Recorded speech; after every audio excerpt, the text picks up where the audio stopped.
کبھی مہر نبوت دیکھنے کے لیے ادھر ہو جاتا کہ ہوا آئے حضور کی چادر یہاں سے اترے، میں حضور کی مہر نبوت دیکھوں۔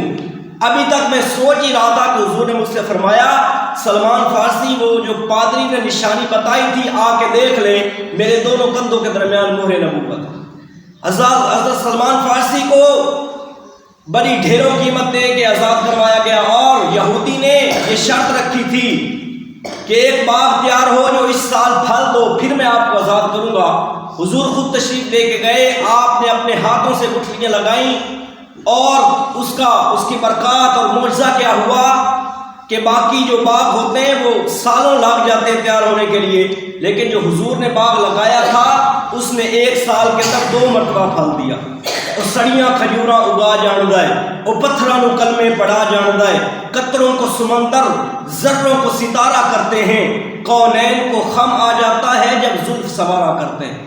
تو حضور علیہ الصلوۃ والسلام نے اپنے غلاموں کو عزت دی، اپنے غلاموں کو رسپیکٹ دی۔ اسی طرح حضور علیہ الصلوۃ والسلام کے غلام ہیں حضرت بلال رضی اللہ تعالیٰ عنہ۔ جب امیہ بن خلف ان پہ ظلم کرتا تو حضرت بلال رضی اللہ